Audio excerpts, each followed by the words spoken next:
Hello, everyone, and welcome to Spring NUEL 2022 Varsity.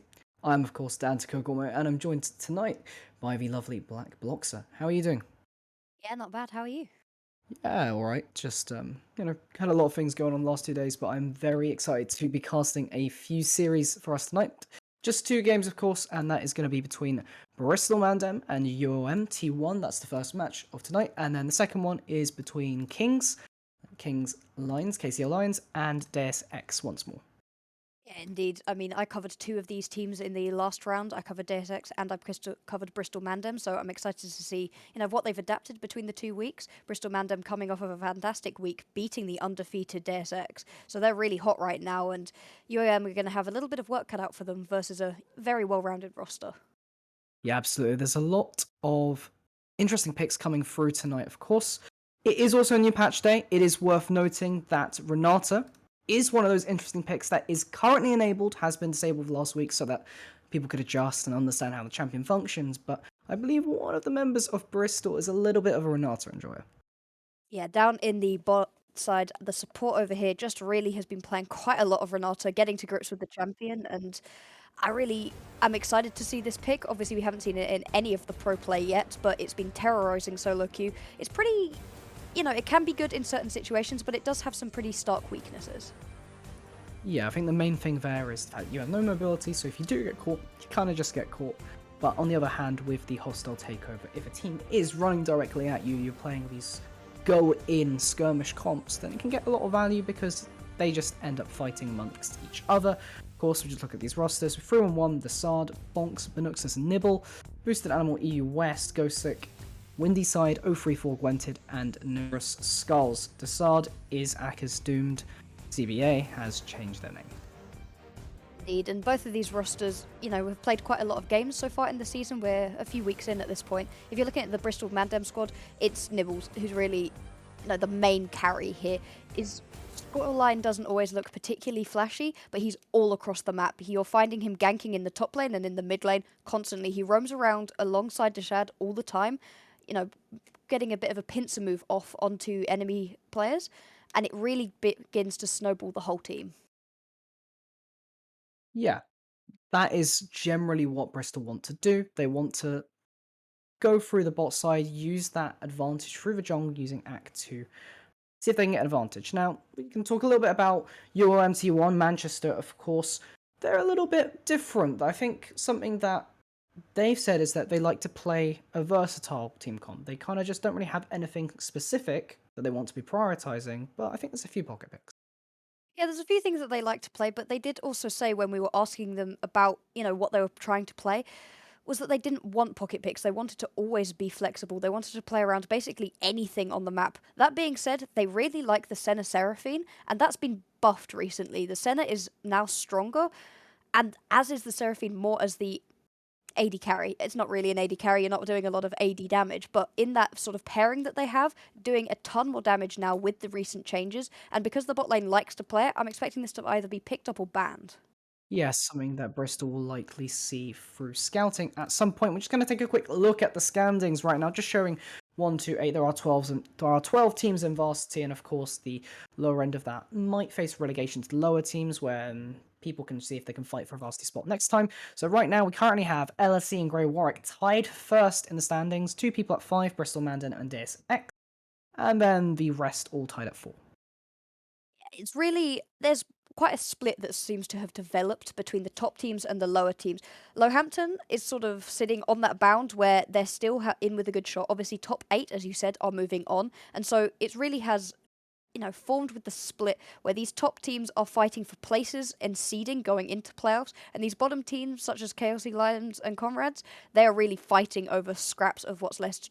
There's still enough time left in the split in order to push yourself up if one of the Lowhampton or UoM do fall down, do lose a lot of games. But it's really looking like we have a clear top eight. And at the top, though, that's where it's really interesting. Having so many teams tied with just a few games between them, everybody's dropped games now. There is no definitive number one. Deus Ex into last week was definitive number one. Now that they've lost a couple games, incidentally to Bristol Mandem, really the top of the table is heating up.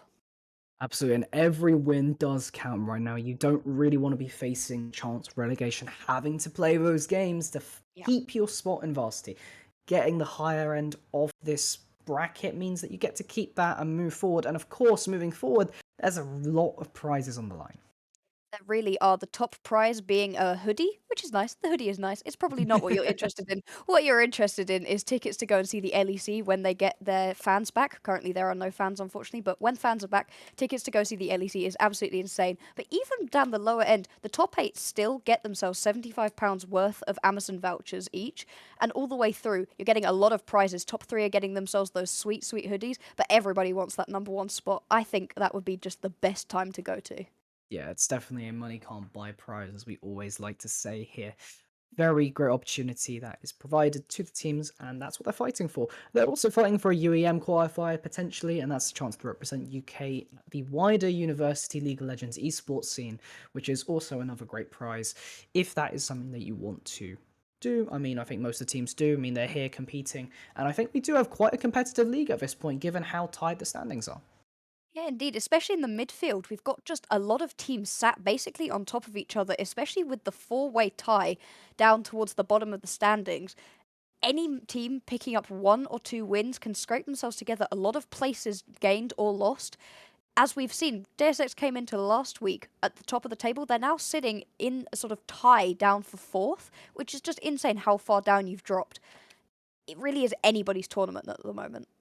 Yeah, and we'll see later with Deus Ex versus KCL and exactly where that will go. Whether KCL can see if they can bump up some wins, because right now they're kind of sitting on the lower end of the bracket, and Deus Ex, well, see, can they bounce back from last week, or is Mental Boom going to be too strong? But right now, that's not the narrative we're going to be looking at, but rather between Bristol and UoM. And for you, what's the main thing you're looking out for in this draft?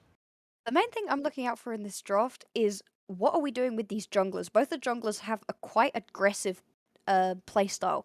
Especially the interesting picks out of Dashad. He really likes the Karthus. It's not particularly strong at the moment, but the Karthus could be incredibly impactful. Anytime you can get yourself some AP in the jungle, it switches up your mid lane and top lane and allows them to play something AD and can really change the set of your draft. So if he does get his hands on the Karthus, if he wants it obviously, then that could really change up things.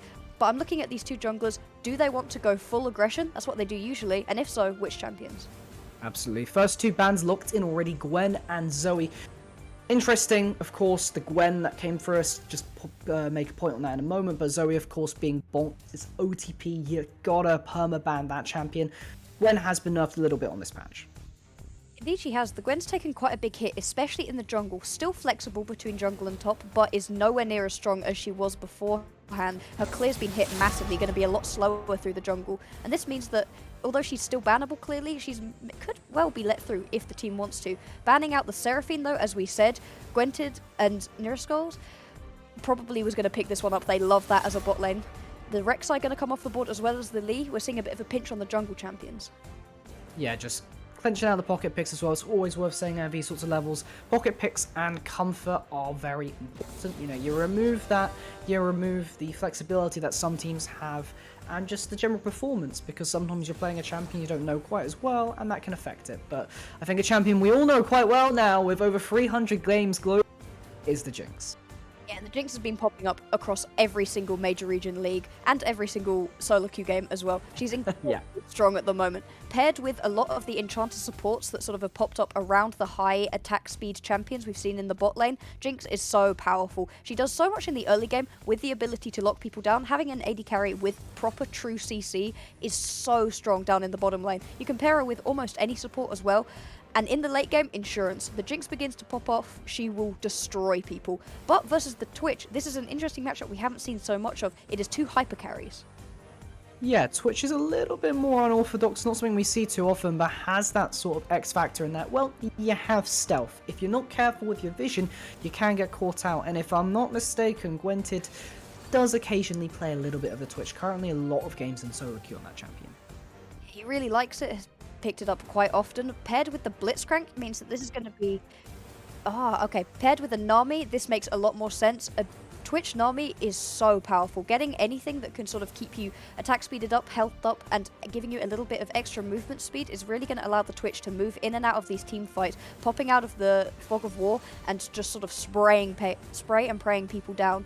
Karthus picked up, we talked about it just before the draft as well. I really like this. We're expecting it to go into the jungle, and Ahri for bonks.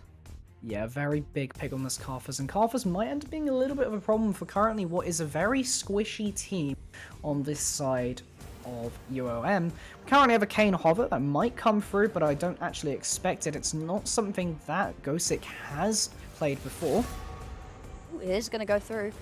I'm not expecting this to be a replacement pick either, and so Kayn is going to be pretty big in this game because of the Karthus. Karthus clears pretty slowly and also very unhealthily. Has a lot of issues in the early game with having to kite around, meaning that he's slowed down quite so badly, and Kayn being able to pop through the wall in the early game might be able to punish.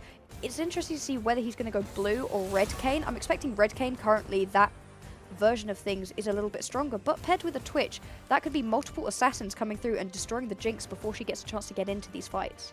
It's actually a very squishy comp that you really have to watch out with your vision. Otherwise, you could get caught out. Leona coming through, just a pretty standard support ban. I expect to have very much the same thing, but what we haven't had locked in is the support for Bristol. What do you think that they really want to do here? Because currently they're not showing it, and that leads me to believe it might be something a little bit funky. It could well be. The Leona very much targeted at Nibble. Nibble is insane on the Leona. Anything that gives a lot of CC and roaming potential, he absolutely loves. If the Rakan was to come through, Jinx Rakan not a particularly good matchup, but that's the sort of champion that you'd expect out of Nibble. He also plays the Ali, the Janna, and maybe the Renata. It hasn't been banned yet. It's not going to be banned by the side of UoM, so that is definitely a possibility. Yeah, right now I don't know how much value Renata really gets because it isn't the most skirmishy comp, but we'll see whether Bristol do value that pick. Now, Ahri's an interesting one, has slightly been toned down on this patch, but realistically the numbers are negligible. But do you think Bonks is going to be opting for an AD Ahri given that Karthus is in the jungle? I would have to say no. It would be useful, although you can get enough AD, I'd say, out of the Jinx, especially if you do have something with plenty of AD in the top lane as well. And Bonks is just insane on these mage champions, absolutely loves them, played just one of the most crazy, mechanically clean, and just disgusting games of LeBlanc I've ever seen. It was nauseating. You're not meant to be able to burst a Tryndamere out in one spell, and yet that was the way it was going. And so I'm expecting Bonks to go high damage, and it's hovered. If it there it is. There's still 15 seconds. Oh, there we go. Locked in already. Nibble really wanting to play this champion, I believe, if I'm not mistaken. Over 40 games in solo queue so far. Has been grinding it out, is just fully going in on it. And I mean, why wouldn't you? Champions are often released a little bit overtuned so that people pick them up and decide if they like them. If you release a champion undertuned, nobody's going to play it and the play rates really never recover. We'll talk more about the Renata in a second.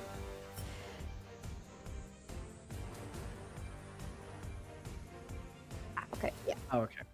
It is Renata, just going to say that quickly because currently the overlay does not have Renata in it.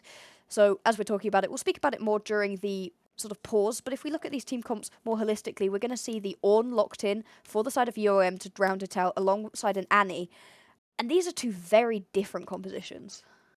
Yeah, it almost seems to me that UoM are kind of going for, well, let's just kill somebody. Get yourself a pick and then make something happen with them. But at the same time, it does kind of feel a little bit, well, how are you going to pair the Annie with the Kayn? Because the Annie kind of needs to go in on that, and then the Twitch. I feel like there's some difficult to execute components, especially when you're considering there's an army as well. It really, a little bit different than what I was expecting out of them in that they have a solid base, I'd say. Having a Nami in the bot lane and an Ornn in the top lane really does give you the ability to team fight properly. The Nami can send the wave through, the Ornn can call the Forge God and ram that through, and then you've got a solid team fight base. The thing is, when I'm team fighting, I don't always want an Annie. Annie can assassinate someone very quickly and can team fight okay, but depending on which Kayn version, I think that's what really changes the UoM composition. If it's blue Kayn, then this is a quickly assassinate somebody with Annie Kayn and Twitch. If it's a red Kayn, then the team fight could work. Yeah, it might end up being a little bit slower, but given these sides, so Karthus, Ahri, and then range champions in the bot side, so I would imagine that Kayn will get a lot more blue form quickly. If he wants to get the red form, he would have to pivot up towards the Aatrox, which... Interesting top matchup, actually. I think there's a lot of room to outplay on both sides, and given 3-1-1's history, how are you expecting this to play out? This is different than what we've seen out of 3-1-1. Basically, the entire split. 3-1-1 doesn't play strong side. 3-1-1 is your typical weak side player. In the last game that we saw out of the Bristol Mandem, he lost his lane horribly, and it was expected that he lost his lane horribly. He was against probably the strongest player in the entire league in Refresh. And so him losing his lane was not surprising, but they always put him on something supportive. In that game, he was put onto the Karma, in fact, a proper support, always on something tanky, whereas the Aatrox, you can definitely carry through an Aatrox. If the Karthus decides to go up into the top lane, you can gank onto an Ornn, you can make things work, but that's not the 3-1-1 that we know. Is he able to turn it around? Versus an Ornn, it is certainly doable, but also, should the Kayn go up and support the Ornn? Ornn does a surprising amount of damage. You see him, he's big, he's fuzzy, he's tanky. You don't expect him to be able to do as much damage as he does in the early game, so he's going to have to be a little bit careful. Pushing too far forwards, you can get a Kayn behind you very easily. Yeah, there is a reason that Ornn has the moniker of being the Bruiser Tank Mage, ATC, Assassin, do-it-all pick in the top side. Renata is obviously the last pick still, just to mention. There is a visual bug, that's fine, you'll see it in the game, that won't be a problem, that's just with the spectator overlay right now. Now that we have the two teams right there, on your face, on your screen, what do you think that each team would want to do to be able to push their composition to the limit? I am slightly worried for the Bristol Mandem squad. The Renata loves a team composition that's going to run straight at you, which the UoM squad certainly could do.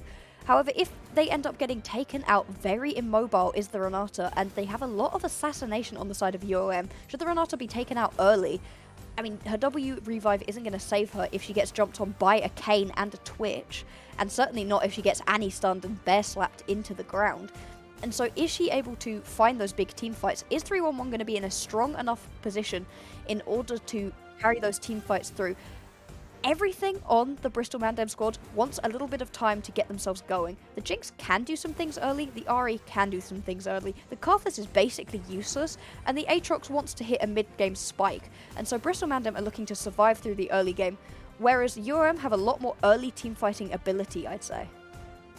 Yeah, and you would see that through something like the Kayn, which likes to try and push early leads to get form early, and then what we will see the blue form, given the composition, as we've said, 4 range champions, 1 melee. It is likely going to be a blue, that's the expectation, but we'll have to come into the game shortly to be able to really see, well, will that happen and will that not happen? Because at the end of the day, it's this level, we have a relatively competitive league, and this is pretty high level, it's Varsity, but still, execution is very important. It really is, and I think everybody's eyes should be simultaneously on the top side and the supports. Neris likes to stay alongside his bot laner, doesn't really roam around too much, which is a little bit at odds with the Twitch, who loves to roam around. If we could see those two as a pair roam into the mid lane perhaps, that could swing the Bonks versus Windy side matchup. However, Nibbles wants to be all across the map. I do not expect Nibbles to stay in the bot lane for very long. Jinx can survive on her own, but does not love just being abandoned to the bot lane. It's not like an Ezreal, perhaps, who doesn't mind if you're just like, hey, you sit down here, I'm going to go gank mid. Does prefer to be a bit more supported. And so will the Jinx be able to just sit back and farm with Nibbles doing what we expect out of him, which is going and roaming? Yeah, and something that Jinx really doesn't like to do is sit and farm when there's a Twitch.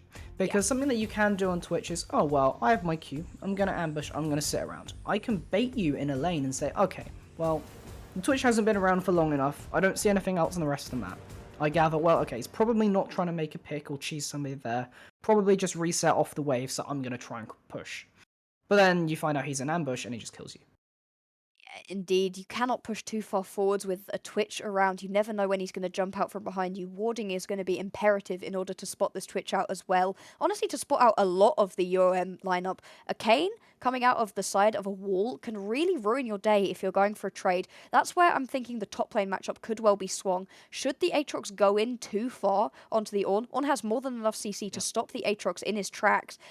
And so if the warding is not perfect and you're not tracking the Kayn throughout the jungle, you can get snuck up on very easily. I think the big wild card, though, in this game is the mid laners. Can either of these mid laners get ahead? We saw in the last game that Bristol Mandem played on stream, if you manage to let Bonks get ahead, he can do disgusting things. With an Annie, Windyside is going to be able to do the same thing, but is it going to be solo kills or are the junglers going to have to get involved? Yeah, the jungle matchup is a very big point of contention here. Karthus being a very fast clearer, slightly weak early game, you scale up, you get your AP, and then your Requiem completely busts the enemy team's health bars down. Not something you really want to take, and we've seen this piloted a few times. I mean, there was a lovely clip a while back, I don't know if everyone's seen it. C9 Malice on the Karthus in Academy, pretty much one-shotting someone with Karthus ult. Yeah, Karth Assault does a disgusting amount of damage, and paired with a Jinx who only needs to get assists in order to get excited, you can begin to run down people. Jinx is also very good at almost killing people, but not quite, with the rockets getting people poked down quite low. And so with a Karth Assault, nobody gets to limp away from these fights. The only people who might be able to limp away from these fights is the Bristol Mandem off of a Renata revive. Yeah, certainly. Bailout has the opportunity to do that and is a massive attack speed, so we do expect to have that synergy of the Jinx. Jinx being able to attack even faster means she can do more damage, get a reset, and then snowball the fight that way.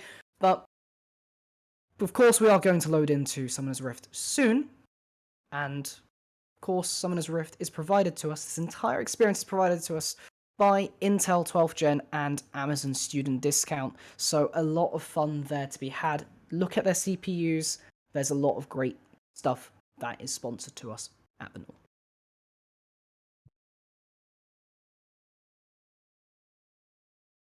Yeah, same.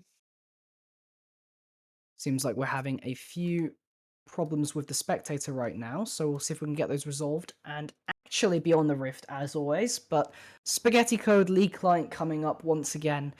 Don't you love it? Indeed. Hopefully this will get fixed, but when would they ever fix client? Why would they do that?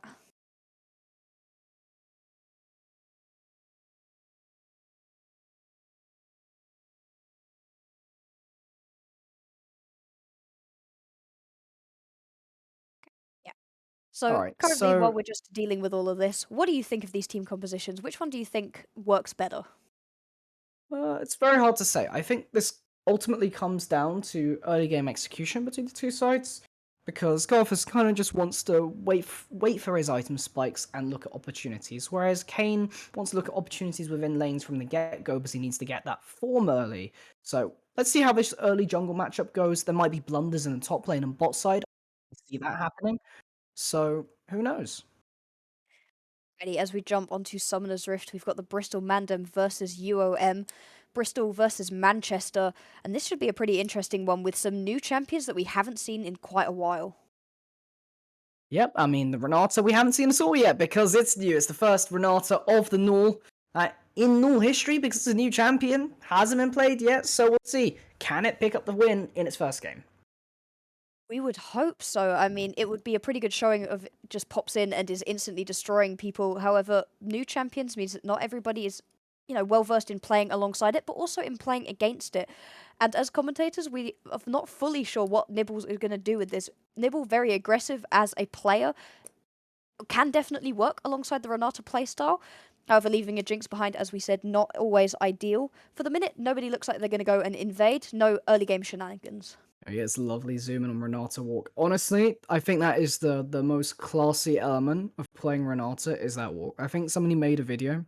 I saw at some point where they just synced up the BG staying alive to the walk of Renata, and it just fits perfectly. So sorry, that's not a walk, it's a strut. I mean, yeah, it is a proper girl boss strut. It is the walk of a woman who definitely has many people's lives entirely in her hands, and she knows it. Absolutely. I mean that's we got to see some of that in Arcane. I mean, I don't know. That stuff looks suspiciously like Shimmer to me, but I'm not particularly clued into the Renata lore. But I guess we'll see in season 2 of that in due course, as there's just a little bit of trading on the bot side. Yeah, nothing particularly interesting going on for the minute. Everybody starting, just trying to pick themselves up a little bit of gold and XP. The only interesting thing I would say is that Nibble decided to go through the jungle and sort of check where the camps were. It looks a little bit odd when your support is just wandering around in the jungle. However, it is giving Banooks a little bit of time to get a few minions in order to get themselves ahead in terms of XP. Should be able to hit the level 2 before the opponent, trading in the top side. And I think it's important to note that there's going to be a skirmish in the jungle. Yeah, but Karthus is level 3, pops the exhaust. Early Kane doesn't actually do that much damage, so if he lands the Skittles, I think Gosek is actually the one in trouble. Ignite, flash forward. Will the last tick do it? Yeah, that's first blood for Bonks. Bonks getting first blood is insane, and I said that Gosek might try to invade onto this Karthus, but it ends up costing him dearly. He could have got himself the red buff and getting out. Early game Karthus does not do a ton of damage unless you can hit every single Skittle, which Dashad does. And as you said, Kane does basically nothing. Yeah, without that form, doesn't do the damage, but that will just be a trade in the mid lane there. As long as Karthus shoves in that wave, that will actually be in Bonks' favor. Gets the reset, gets the kill, and gets the crash. Yeah, Bonks is going to come back with 2 kills worth of gold, including a first blood. So Bonks has put themselves really far ahead, almost instantaneously, and pretty much entirely off of mistakes from UoM. I'm not sure why Wendyside was going so far forward. He'd obviously seen that Bonks had used his Ignite in the previous skirmish, however went way too far forwards, ends up going down. And although that is a trade kill, now Bonks is 2-0 up, and should be in a very nice spot to control this middle lane. Yeah, interesting that Boosted Animal having a really tough time here into 3-1-1 in the top side. Aatrox actually winning out significantly in these trades. Maybe we'll see if Desart can move up to the top side, which he currently is doing to set up a dive. Indeed, he is. Already the Ornn is quite low. This should be an interesting little fight here. Yeah, currently has the W down. We're going to pivot back to the mid lane for a little bit, but just dodging these Skittles right now doesn't quite have enough damage. Taking tower shots. Maybe they can get the kill onto the Karthus. No. We're just going to look at the bot lane where Benuxus is getting stunned up, ignited. Fall back onto the Nami. Has to flash away. Contamination down on that, and we get a pan back up to top lane. 3-1-1, suddenly killing Boosted Animal. Gwented on the chase. I don't think you have the damage bot side, but maybe it's just chaos everywhere on the Rift. The whole map has exploded with violence in the top lane. Boosted Animal going forwards, thinking he could get the kill. Dashad did end up picking up quite a lot of tower shots. In the end, does end up going down. 3-1-1, who we had questions about during the draft, has now got themselves a kill and is in a nice spot to be in control of this lane. And in the bottom side, a lot of violence and not a lot of kills. Some of the spells are blown out of the Renata, out of the Jinx, as well as the Nami, so there's not a lot of summoner spells down in this bottom lane anymore.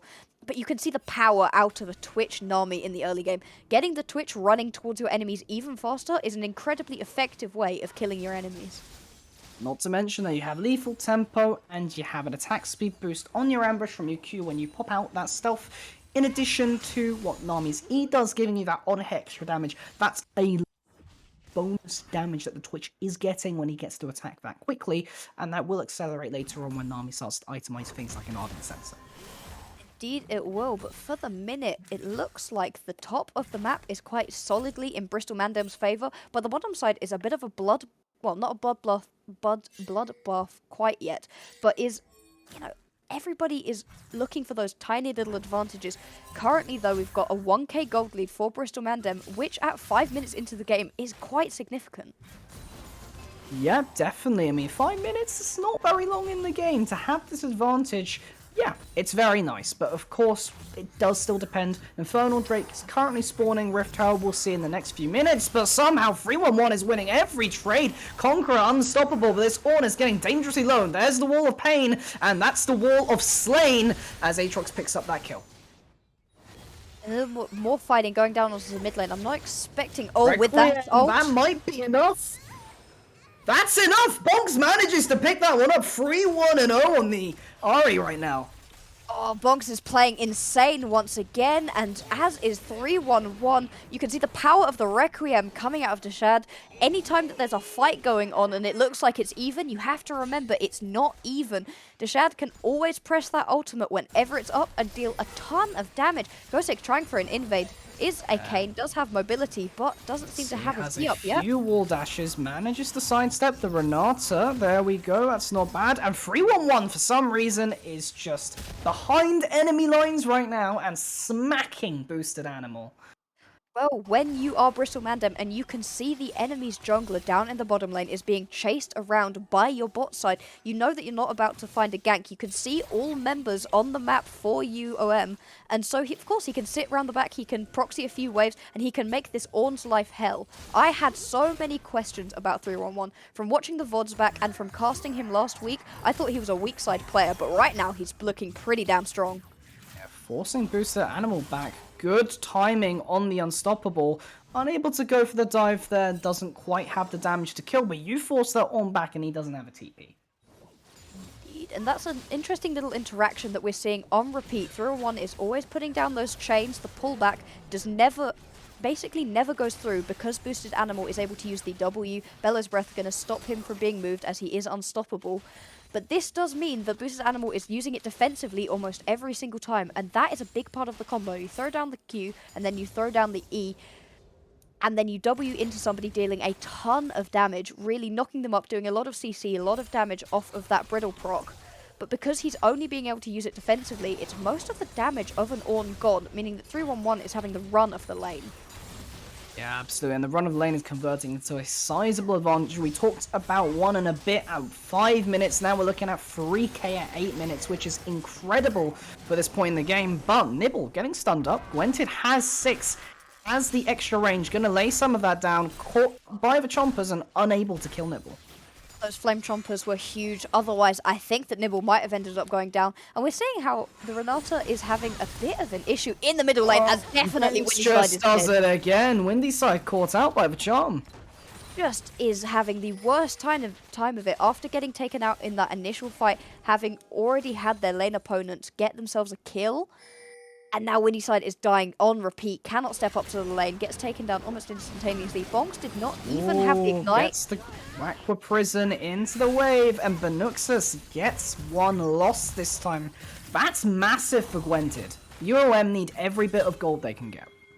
Indeed they can. As we watch a little bit more of a fight in the top lane, I have to highlight to you that the split map is in full force. The bottom side, this is just going to be into Karthus. What a generous top laner.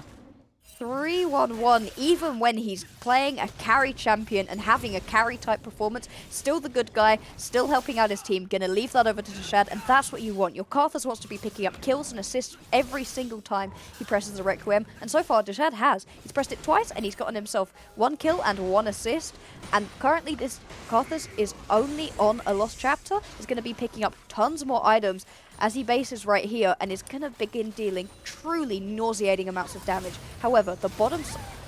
I can't speak. Windy Side's dead again. I mean, it's just an Ari masterclass from Bonks right here. This is some world-class Fox play. Just, Bonks is playing insane. Played fantastic last week, is playing fantastic this week. And once your mid lane goes, it can really change up the course of a game. The top side is very in favour of Bristol Mandem. The bottom side is very in favour of UoM. But because this middle lane has moved just so far into the control of Bonks, he's able to exert his pressure wherever he is on the map. If he wants to step into the fog of war, everybody has to back up, because the Ahri is very mobile, especially with those spirit dashes, can jump into a fight, dash around it, and lay down the pain. And because of this, everybody has to step back, watch out, be careful, and these objectives are going to be much easier to pick up for Bristol Mandem. Bonks has managed to amount 4,800 gold at this point in the game, which is incredible. That's almost the entire gold lead in and of itself right now for Bristol. We're looking almost at 50 minutes, 11 minutes right now, and this is a monumental lead. And that just leads me to think, well, UoM are a little bit down right now. They're down in gold, they don't have the objectives, they're down in lanes. What do they need to do now to get themselves back into this? I think they're going to have to try to team fight their way out of this. It's a big fight going on in the jungle currently. 311 does get the better of it. Boosted Animal taking a lot of damage. Bonks able to pick that up on a rampage now. Goes sick, in trouble. Flashing over the wall, doesn't quite have the Umbral press pass, nor the dash through the wall. And he will get out, but Bonks is still looking for it. Yeah, he's fine. Have to respect Bonks currently does manage to run away finally, and you can see how in these little skirmishes, Bristol Mandem are more powerful every single time. The Requiem wasn't even up that time around. If it was, I think Gosick would have also gone down. As it stands, In skirmishes, they are falling down massively. In team fights, however, they could be okay. You've got to pair up the Nami and the Ornn ultimates in order to get massive amounts of CC down, and then throw yourself forwards with the spray and pay if you are Gwented. Gwented is ahead, is putting himself in a nice spot with an even CS but extra kill lead. Oh, as the charm goes wide. And so you need big team fights if you are UoM. Certainly. See if you can group up, get the setup right now, and Ghostic might be looking to get the setup on this bot lane right now. As Gwented almost able to annihilate Libble's health with that contamination. Dangerously low. They do have vision. Still gonna look for Ghostic there. That is quite ballsy out of Nibbles. Is gonna walk away just fine. This bottom lane is on a knife's edge. Bonks has backed into the fog of war, however, and this should mean that UoM are forced to play a little bit more cautionary. Don't want to get themselves pushed too far forwards. This could be a dive angle. Still looking for a tidal wave, granting the move speed. That hostile takeover isn't quite enough, but it does provide the CC, and that's the Requiem tower shot there, and that's a disaster for UoM. 3 kills for 1. Unable to get the bear onto that one, and I think Bonks has enough damage to pick Windy Side up too, and that's a 4 for 1. That is a complete slaughter for the Bristol Mandem. They have destroyed the enemies. And as that's happening, a Rift Tower is picked up in the top lane. They're going to get themselves a top tier 2 out of this as well. Ornn going to be laid down. Shouldn't do enough to damage, just trying to get himself out of this fight. 4 kills down in the bottom lane, and your Jinx, who was quite far behind, is now 2 kills and 2 assists up. It was only the Renata that ends up going down. The hostile takeover looked like it wasn't going to do too much, but it slowed people up for just long enough for Deshad to get in, and once Deshad was in, damage was being laid down left, right, and center. And you just have to feel like the idea was there, but it just didn't quite come together. Ghostic had the positioning, Gwented and Nura Skulls did manage to deal enough damage to Nibble, and yeah, they got the kill onto Nibble, but, you know, at these points in the game, you do have to flip it. You're already down, so you make the play, didn't work out, but that's the sort of thing we are going to be looking for as they look for a kill onto Nibble right now. Currently doing a lot of damage. Umbral Pressbar should be able to finish this one up, but the out onto himself manages to keep Nibble alive. Now 311 onto the Nami, does a lot of damage. Nami's very low base health, proving a bit of a problem. But Nuxus will get that one, and this is just domination. It really is, and there is the power of the bailout. Waited until the last second, pops the bailout on himself, and knows that even if he ends up getting taken down into that... Ooh. Hang on a second. Winter does a lot of damage with the Contaminate, but the bailout comes through again and bails out Benuxus.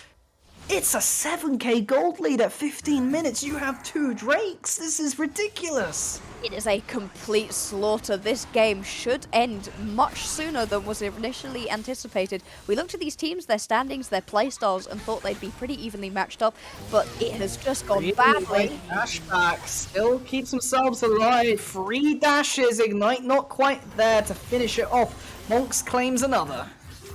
Bonks is really been the catalyst for this win. 3-on-1's played well, is going for a dive, is not going well for him, gonna limp away finally. But Bonks has managed to pick himself up 8 kills, 1 death and 3 assists. Currently has the Luden's Echo only, and a Medjai's, not a Medjai, sorry, and a Doc Seal alongside some Sorcerer Shoes. Really on top of that, not a lot more, only on 1 item, and yet is destroying people, is significantly ahead, especially of his lane opponent who has yet to pick up his Mythic. And this just means that there is pressure all across the map. However, I would like to speak quickly about the Renata right here. We've seen twice in a row where the bailout has saved him. Usually we see revives on ultimates, you know, with a zillion R perhaps, with the old R that was on an Aatrox. However, now we have it on a W. It can be used at almost all times. It has a cost. You press bailout, you will not die if you get taken down. However, if you don't get yourself a kill within the next 3 seconds, then you go down.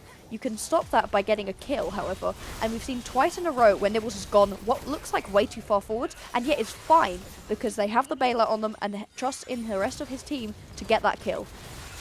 It's always those edgeline plays which Bailout manages to find advantages in, and we might just see it again go on to Benuxus here. Humble Trespass does have it ticking, doesn't have enough duration on it to wait it out, but manages to get that kill in the end, shut down to Gosek, and that's the tick down that we like to see. That's the way that it's been balanced up, as Bonks is going in on a 2v1, is going to walk away. That's the balancing on this ability. You have got to be able to get your opponents down quickly, and the perfect champion to counter that is a Kayn. Ends up being able to sit in the enemy for 1.2 seconds. Gwented looking to get the kill here, but Aatrox is doing a lot of damage, and you have no Grievous wounds, but it is a 3 versus 1. You get the first kill, but Bonks is here to see if he can reclaim the play. We'll pick up Gwented, and that's a double. What was a good play for UoM turned into a bad one. It is the Bonks cleanup squad here. Even though his top laner goes down, manages to get people low enough that Bonks is able to just slide in, charm people up, and destroy them. Gonna flash away from that, miss the charm, unfortunately, but it's a bloodbath. I mean, Boosted Animal, I think you're in trouble. Bonks, yep, gets another one, 11-1 and 3. And if this was solo queue, it would be an FF right now, I feel. This Ahri is in a nigh unstoppable position. She's been catapulted into the stratosphere via these kills and is now just able to duck and dive and weave through with that Spirit Rush and just destroy people. I'm enjoying watching Bonks play at the moment. Really clean mechanics. I mean, the Mist Charm was not great, let's just say that. But really clean mechanics and great decision making. Going in on fights he's going to win, and very rarely going in on fights that he's going to lose. Yeah, and you just have to feel for UoM. It's like, what went wrong at this point in the game for the game state to end up like this? And I feel like this actually comes down to the Annie pick a lot, and the fact that, well, you kind of just get outranged within the lane phase. You don't really have a very fun time.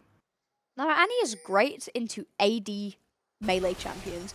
She can make their life miserable, being able to constantly throw out damage and then stun up and delete them if they get too close to her. Annie loves it. Whereas into an Ahri who has the range advantage, the mobility advantage, and then gets themselves a first blood kill because your jungler's invaded too deep, yeah, that's not going to be a fun time, and we've really seen it. The Annie is so weak right now, and the Ahri so strong that this whole map has been tilted in the favour of Bristol Mandem.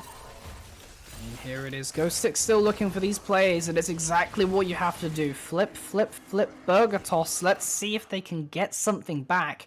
And they really want to get these things, because UoM currently at 4 wins. Bit lower, Bristol at 5. If you lose this one, you're staying at 4. Bristol goes up 1. And these are important to keep securing your spot in the Varsity tournament. Indeed it is. Manchester really need this win as everybody sets themselves up around this Hextech Drake. It looks like Animal might be a little bit caught out.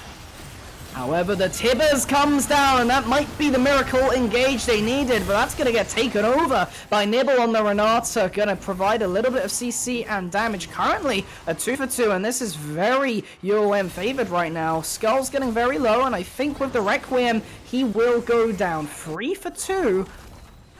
3-1-1 might be able to make that change. Looking to find one more kill. Boosted Animal has so little health right now, is just taking everybody on a wild goose chase. Gosik also floating around, probably needs to run right here. I don't think you win this. Indeed does not, and 3-1-1 picking themselves up another kill. Boosted Animal going to limp away, and that was a slaughter for the side of Bristol Mandem, picking themselves up 3 kills and the Drake. I mean, here's the thing. It's a slaughter, you're up a exorbitant amount of gold, but what I really like from the UoM is recognizing, okay, here's the thing. If we don't go for this right now, we're just gonna keep losing. Windy side makes the play, gets a double kill with the Tibbers basically setting up the entire thing, and at the end of the day, I think you got a lot of gold out of that, and we need to see more of this from UoM to see maybe there is a chance. If Bristol makes a blunder here and there, then there is a chance we could actually win the game. Absolutely, as we're just going to see Neriskulls go down. I mean, when you've got a squishy support versus a very fed Ahri, there's not a lot there. But we'd just criticised Windy side, and they still did not play the laning phase particularly well, but that Flash Tibbers was fantastic. Now we're going to look down onto the Baron here for Bristol Mandem, and the rest of the members of UoM are nowhere to be seen. They were trying to catch down onto 3-1-1. Even if they get 3-1-1, this is a positive play for Bristol Mandem. As it stands, they're going to pick up an uncontested 21.5 minute Baron, and they can now begin looking for these tier 2s, and in the top lane, even the inhibitor. Or you can just knee ram it down the mid lane, because right now there is nothing really stopping Bonks and Nibble from just running at them. I mean, there's good damage. You get the first strike gold with that W, but it feels bad, man. It really is. We saw a little bit of what can be wrong with the UoM composition just there. When the Jab had no clue that Gwentid was around the corner looking for a play, but still threw down the wall of pain anyway. 0-1 might be out here. Blowing the Ornhorn will get the stun down. 3-on-1 with the Gold Drinker.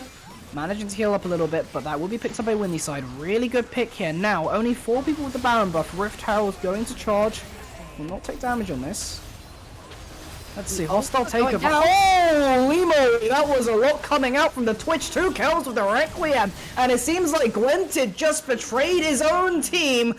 A little bit of a corrupt captain there, I'd say. Gwentid dealing insane amounts of damage, just destroying people. Unfortunately, he is destroying his own team, and this is going to be game right here. We're going to have a 22-minute game. Bristol Mandem putting on a masterclass and taking down UoM. That was total domination. UoM got annihilated there, and this is really good to see from Bristol, actually. We saw the fact that they got reverse swept, that mental boom got to them last split versus LSE, but they powered through, made it through the lower bracket and qualified for Varsity, and now they're doing better than the Bristol Warriors squad, which managed to win last split. It's just an insane turnaround out of this team, and the thing I'd like to highlight right here is 3-1-1. We saw them getting called out a bit, but they were making pressure for their team, and considering that we thought of them as a weak side player, I mean, if you get your team multiple players down into your lane and just they are able to push and win the game, I'd take that trade. Your death versus them winning the game. Yeah, you're going to take that trade all day, every day. And it's a bit of a flip up from what we are used to from the Bristol Mandem. We're used to Nibble being the center point, the focal point of this whole team. He's what makes everything tick, roaming around the map, getting himself kills. Except now, Nibble did not play well. The Renata had some insane ultimates towards the end. The hostile takeover is kind of disgusting. However, throughout the laning phase, was not impactful like he usually is. And yet, the rest of the members stepped up. And Bonks, once again, anytime you give this man somebody that can deal damage, he's going to deal a lot of it. Yeah, and it's really good to see that moving up in contention. We'll take a look at the standings again later as we move into the next match. And the next match will, of course, be KCL versus DSX. Will DSX bounce back, and can KCL make that run into the upper end of the standings? We'll see you soon. Don't go anywhere. Hello again. Back a little bit quicker with Varsity Broadcast. Slightly shorter break than what you'd expect, but it was 22 minutes. Absolute annihilation from Bristol, so we're still waiting on the other Varsity teams to finish playing the game so we can get into the next one. So just here to inform you of that and just have a talk about stuff that went down. I mean, we got a really nice league going, Bristol picking up that win, and of course UoM now having to really push for the wins in these next few matches to keep their standings. Indeed, they do have that tiny bit of a buffer before the KCL Lions, so they're not in immediate danger. If they were 1 or 2 games lower, they would now be falling down the rankings quite rapidly. However, they're currently looking like they're going to be picking up one of those, 7 or 8 spots. Whereas right now, Bristol Mandem are fighting at the top of the standings, especially with the form they're showing right now. They're peaking at the correct time, and going into best of threes, I see enough adaptation and, different playstyles out of Bristol Mandem that coming into best of threes and then possibly best of fives if they make it far enough. I think this team could do quite well. Yeah, and we saw it last, but the potential was there. A lot of these players came from that Bristol Whip lineup that did very well previously in last season, and had a few new names in there, bring a few back. Of course, 3-1 used to be the support on that team, moved back to top lane. We saw some of that generosity today in the donation of the kill to Carthus, but yeah, that shows promise. I expect that Bristol will go far in this tournament so far with the standings that they're at. And something that is worth talking about as far as standings go is that Surrey Stags towards the bottom has decided to forfeit both of their matches today. That means that Surrey Stags are basically out of the running completely. Bristol Warriors have also, I think the word's imploded. And so really the bottom of the table is up to KCL Lions and Conrad's Kids, the only two who are really looking to continue playing out their games. And should some more of the teams down at the bottom continue losing out, it is still possible.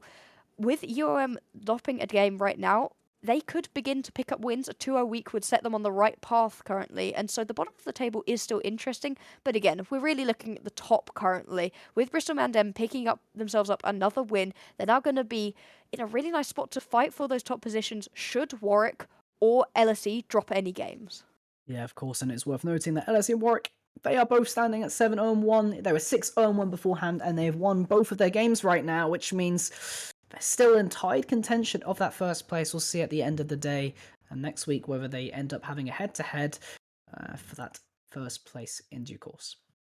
Yeah, indeed. And really, these standings are just so important coming into the playoffs because it really decides a lot of your seeding. And also, if you can put yourselves clearly ahead of everybody else, then during tiebreaker week, you don't have to play. And I know that we love playing League of Legends and things, but these games, not professional, but proper organized tournament games are really tiring to play, and being able to take a week off to watch your opponents and not have to put yourselves out there again and to be able to learn a bit of the meta, that can be really important on a long split like this. The teams have already been playing for 4 or 5 weeks beforehand. They've been playing together and practicing before the tournament even started, and there's still quite a long way to go. And so getting that break week, if you can put yourself above and beyond everybody else, can be impactful. Yeah, kick back, relax, do something else, take a break from League. I mean, I don't know what else you've been doing recently, just getting on with things, looking keeping up with League and everything, and then what else? What else in the free time? I mean, at the moment for me, I've just kind of been watching a lot of LPL and then playing guitar, but that's about it. See, I'm gonna admit something really horrible right now. I'm a massive Fnatic fan. I love that team to death. I enjoyed this team before I enjoyed League of Legends, and so I've been very much enjoying the LEC where they've been kind of dominating kids, and I mean, it's just a nice time to watch, but all of the major regions currently are kind of insane. Yeah, there's a lot of stuff going on in the major regions. Let's do a quick catch up if people haven't been too clued into some of the worldwide League of Legends going on. But T1 currently still undefeated in the LCK, and we'll see if they can keep that going tomorrow with their hardest matchup. And that is T1 versus Gen G, literally tomorrow morning. Tomorrow morning at 9 a.m. is going to be T1 versus Gen G, and this is the big one right here because if they win this, looking at their remaining schedule, if somebody else defeats them when Gen G didn't manage it, that's going to be insane. If they manage to go undefeated, they're going to be joining a very elite roster of other teams that have managed to go undefeated Which is themselves, technically. I themselves. think the Yes, record in the LCK was set by T1 back in something like 2015 with a 14 or 13-0 record. I think it's 14-0 if I remember correctly. Phoenix also So, managed to go undefeated during a regular split. But the thing with this matchup is Gen G are insane, but the last time they played, there were multiple subs in the game, and so it's yes. not an even matchup. Whereas now, it's full strength Gen G versus full strength T1. It's going to be a bloodbath. Absolutely, and I can't wait to see what happens there. I probably won't be able to catch it live, but I'll definitely be watching the VOD and hopefully I won't be spoiled by the time I do get to watch it. So there is that. And yeah, I mean, a lot of stuff going on. Currently, we'll be going back into a break shortly. Still going to have a few more minutes before we can load into the next lobbies, but yeah, good to catch up on the standings and what's going on globally. Yeah, indeed. See you guys in the next game. Hello, we are back in for the last game of today for the Varsity Spring Split of 2022. Of course, Black Box is back with me, and yeah, we got Kings versus Exeter. Yeah, we do. After some incredible action that we saw in the last game, we're coming back for some more fantastic League of Legends. Both of these teams coming off of a win in the round earlier today. DSX managing to pick themselves up after a 0-2 week last week, and KCL keeping their fight alive by beating out their other main rival down at the bottom of the standings, beating out Conrad's kids. So everybody is, feeling good for this game. Absolutely, and here's the thing: KCL, they want to they want to climb. I can't talk. They want to climb up the standings, see if they can secure their spot, and that's what they need to do. That first win is paramount to this, and if they can beat DSX here, then well, that really helps. Indeed, it does. Deus Ex showing that they are fallible, falling down to two different teams last week. The Bristol Mandem that we saw last week as well. And so, they are not impenetrable. However, KCL have not had the best split. They really have just had a little bit of an iffy time of it. They're trying different things, trying different play styles, and clearly against teams on their level, they're able to pick up wins, but are they able to beat what should be a higher quality of opponent? Yeah, Deus Ex, pretty notable. They obviously did have that 5-0 run, and Refresh has that name in the top side as being a very strong side top. And this time, he's also competing with another strong side top in Bronzy 55, who is typically KCL's win condition. Yeah, we have a look through these two teams, and they really play the same kind of champions, you know? Other than a few things that are slightly different, the bot laners play the same sort of champion pool. The supports like to pick up these champions that have a lot of CC, the Leonas, the Nautiluses, and roam around, and the top laners want to fight you, and they want to pummel you into the floor. Even in losses, Refresh is absolutely insane. He destroyed his lane opponent as Tryndamere. He was pushing down onto inhibitor towers at 15 minutes into the game, just destroys lane opponents all the time. However, Bronzy also does fantastically in this top lane, picking up things like the Camille, maybe the Jax that he played last game, and really bringing the 1v1. So this top lane matchup could be explosive. Yeah, just take a quick look at the roster. We talked about Bronzy and Refresh on the top side, and we have Snepex and Becoming in the jungle, Topper versus Chinese Person, Dano49 and Construct, and then the Mafia Goat and Steward Julie 1 in the support category. Now, for the most part, you talked about the similarities between the teams, but let's highlight a few differences. I think the big thing here is that Deus Ex has a higher overall level, and KCL are a little bit more reliant on the synergy between their top and their bot side. Yeah, indeed. They really have to play around individual members getting strong, whereas Deus Ex have shown that the rest of their map can really hold the fort down. Versus most teams, up until last week, they've seen them hold the fort down fantastically, allowing Refresh to play out of his mind constantly. However, we are seeing that they can lose across the rest of the map. If this top lane is as similar as we think it will be, where in the rest of the map can the KCL Lions pick themselves up a couple, good spots? I think possibly in the jungle. Snipex is very good. Played Evelyn last game, really did well on it.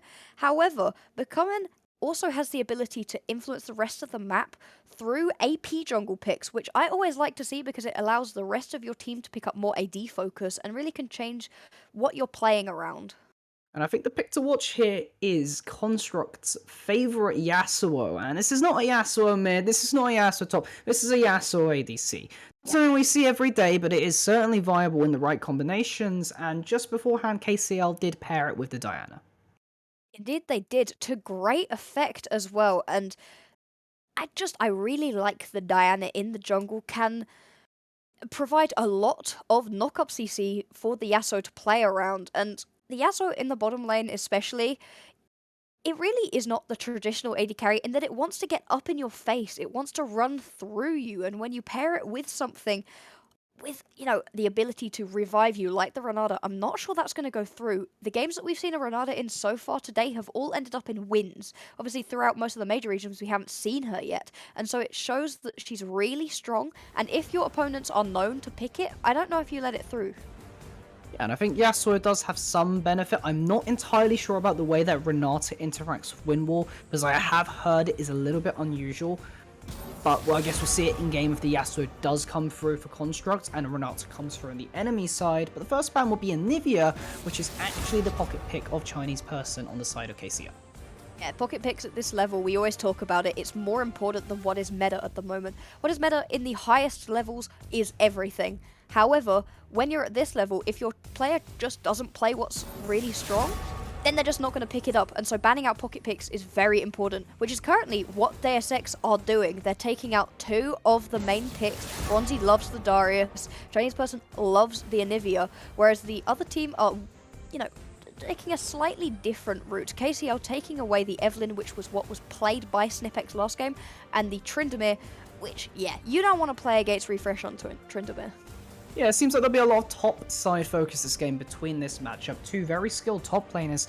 And what's top laner's best friend? Well, generally that tends to be the jungle. Jungle can facilitate a lot of champions up there. And given that both of these players like to be on carry style champions, what do you think that Snepex and Becoming are going to have to play today? I think Snepix and Becoming are going to have to play incredibly high CC and high aggression champions. I'm thinking the Jarvan, I'm thinking the Xin perhaps, things that can really get up in your face and allow you to take control of the jungle. Force a split map perhaps. If you are Snipix, you really like to play around your top side, and so if you have something such as the Xin Zhao, which has come through bans and we know that he likes it, you can then play around your top laner and really force fights. We're going to see the Zilean picked up instantly. This I really like as well. The mid laner, Timatopa, really does like the Zilean. We usually see him on this. It's so very strong. When you have somebody as impactful as Refresh in the top side, the ability to support them better can really change the course of a game. Yep. The ability to give you a revive. It's pretty good. We talked a lot about revives last game. We had the Renata. Who knows? Maybe we get the full revive squad. We bring Zilean, Renata, and we get Aksham together, and we get the Triforce, you know? The Triforce of revives on a kit. I feel like that can actually be quite good. A good time. Yeah. In that, nobody's having a good time. Maybe we'll get, you know, a Cogmore down in the bottom lane. It's a self-revive, but it keeps you going for a little bit longer. Yeah, we're going to have a Jinx Leona in the bottom lane for KCL. It's a very strong bot lane, one of the most common we've seen recently. Jinx does quite like to have, you know, the enchanters alongside her, but instead with the Leona, you have the ability to stop your enemies from moving whatsoever. If you go in as the Leona and then put the Chompers down as the Jinx, you can really CC people up enough to burst them down. And there's a Hecarim. You were talking about being proactive in the early and playing for the top side, and Hecarim is a champion that really loves to do that. Especially with the changes that came through onto the Chemtech, sorry, not the Chemtech. Especially with the, yeah, nearly. Oh, talking of Chemtech, there we go. Zeri coming in as well, and this bot side is going to also deal a lot of damage. The Hecarim can definitely play around whatever lane he wants to. He's fast enough to get from top to bot incredibly quickly. With the Zeri in the bottom lane, you're going to want something probably quite enchanting in order to keep the Zeri moving around the fight. More movement speed, more better when you are on Zeri. We're going to see what the final pick for KCL is going to be, and it is going to be the Viego. Yeah, Viego, that X Factor in team fights, always thrives off of chaos. And it does look like Exeter do want to bring a lot of chaos with the sheer amount of move speed you have. This is a very, very fast team. Zilean being able to double somebody's move speed with the Hecarim, that's a lot of damage with Zeri. That's a lot of bobbing in and out, as Refresh gets another ban, the Aurelia. You can see the sort of thinking out of KCL. We don't want Refresh to destroy us, and Refresh can beat you on basically anything, but there are some champions Refresh prefers, such as the Trindamis, such as the Aurelia. You don't want a fed Aurelia in any game, especially not in the hands of this man. He's an absolute monster on it, so they're going to get rid of that, make sure, you know, they're in a nicer spot to be able to play around this top side. Taking away the Ornn, this is a bit of a counter out of Deus Ex. They're saying, hey, we're not going to let you play one of these sit-back, chill champions, and really the top side bans are in full swing. And this is something that KCL actually value a lot. When we talked to KCL and said, well, what do you like to do? Thing is, they said that they like to play a little bit slow. We like the scaling because that gives us more advantages. We can play stably, sack some objectives, we get these picks, and in the late game we feel like we can beat people. And that Ornn with the Masterwork items gives you that. Another taken out top laner. It's all bans in the second half of this ban phase going towards the top side. We're going to be seeing, you know, slightly deeper in the champion pools for these teams right now, and I like that. I like forcing them to, you know, play their hand a little bit earlier on, see what KCL pick themselves up right now. If it is going to be the top laner or if it's going to be the mid laner, they know what they're into in the Zilean. Gonna be a Soraka? Is that the actual pick? Soraka solo lane, I mean, if you're with the Church of LS, then you know full well the power of this pick, but I do feel like it leaves KCL slightly thin, so it is actually a proxy. We will find out in due course what that will be. Still hover on Dano. Yeah, that makes a lot more sense. When I saw the Soraka, my brain sort of blue screened for a second because I don't want to see a Soraka solo lane. A Vex instead of a Soraka, now that makes a lot more sense. That can bring the fight into a Zilean in the middle lane. The Braum picked up for Deus Ex, going to be something strong for Mafia Goat to support his other champions, and this is the big pick. This is what the whole Deus Ex composition is going to be leaning on. This is the linchpin of their composition, and it's got to be something highly damaging. Drum roll in 2, 1, it's a set. That is a decent amount of damage, but currently you have no one to actually gone. Yeah, you're only really going to be throwing a Leona back, the Viego squishy, the Vex squishy, the Jinx squishy, not anybody with big amounts of health. However, you can still use your ultimate in order to throw down people, who are a little bit weaker and just try to burst them out. An Aatrox set matchup. We said the top lane was going to be explosive, and by God is it. Yeah, Aatrox, a carry top lane, it has right scaling, not necessarily the best scaling in the game, so KCL not necessarily living up to what they said. Some scaling, you got the Jinx, you have a Vex, but when you say you want to play slow and you sack objectives, I did expect a little bit more heavy investment on that side, but on the whole, two very different team compositions. Very different indeed. We're just going to go through and remake champion select so that we can get the proper champions. We know that the Soraka pick is not a Soraka mid lane. Luckily, it is going to be a Vex instead. And so these compositions really are playing in similar ways in some places and very different ways in other. We saw an Aatrox in the last game, and we saw how powerful it can be. Aatrox is in a nice spot in the meta right now, able to get a lot of healing off of that Gore Drinker should that be the mythic choice that he goes down. The set doing the exact same thing though. You can build set very flexibly depending on how it's going. I'm expecting refresh to go as strong on the damage as possible. I think junglers are going to have to path towards this top side, because if an Aatrox or a set gets ahead, it can spell disaster for the rest of your team. Absolutely, and Hecarim, very proactive early game jungler that is capable of making plays. Viego, really good at counter ganking. So what we like to see about Viego Hecarim, at least in this jungle matchup, is Viego looking to make counter ganks and follow the Hecarim around the map. At least that's the way I see it, but I don't know about you. I have to agree with you there. I think Timatopa might end up leaving his mid lane occasionally. There's not a lot that a Zilean should be doing into a Vex. The Vex can deal a lot of damage, especially with the Shadow. So you don't really want to be fighting into the Vex constantly, but with the speed up being so synergistic alongside a Hecarim, he could leave the lane, go up towards topside, help refresh with a dive onto the Aatrox, which is definitely doable. Because if the Viego gets there first, Viego Aatrox have more than enough damage to take down the set, even through the Haymaker shield. Yep, that's the thing. I mean, Haymaker shield, relatively large if you get the damage off on it, but it depends on the situation. Sometimes it's all for naught. But in all, you have a composition on the side of Exeter who you just want to run forward. You have Braum there as a slight disengage tool if you do need it, but at the end of the day, you're about move speed, a little bit of kiting here and there, but it's all in. Whereas for KCL, it's a little bit slightly more reserved. You've got a bit more scaling.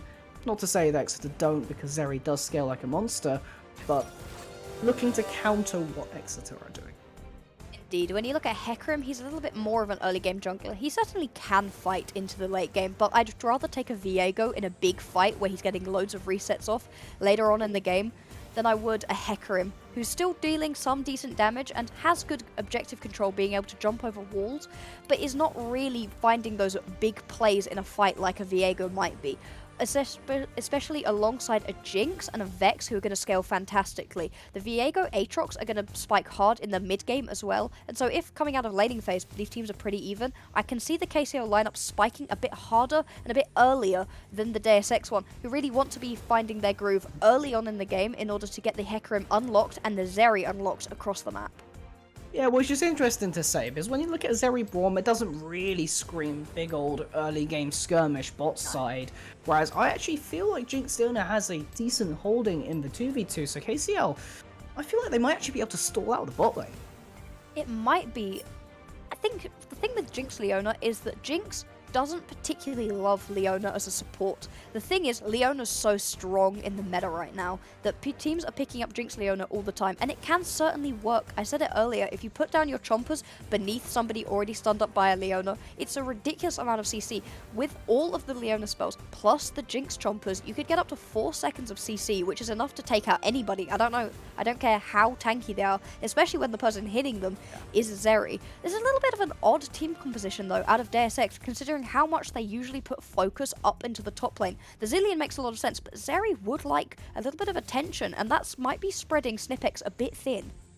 Yeah, maybe it just, in the end, we see, okay, well, refresh, take a bit of a backseat this game. We're going to try and play for Dano. Move down to the bot side, use the move speed from Zilean and Hecarim, maybe go for some roams, and just play for the Zeri instead. I do feel like Zeri right now was toned down last patch, but currently still does an obscene amount of damage with both builds. Currently, I think Kraken Slayer is sitting at a slightly lower win rate, but it's still a solid win rate versus the Trinity Force. Yeah, indeed. You could go with either of them. They're both very important. And also, if you're feeling a little bit scared, don't want to be getting so in the face of what is a lot of damage on the KCL lineup, you could still go for the Gale Force. It doesn't work as synergistically, but the ability to duck and dive is a big part of Zeri's kit. Being able to jump over walls, massive distances, depending on how much movement speed you've picked up. The ability to just jump about, really important for Zeri, especially when you've got a Zillion there speeding you and your Hecarim up.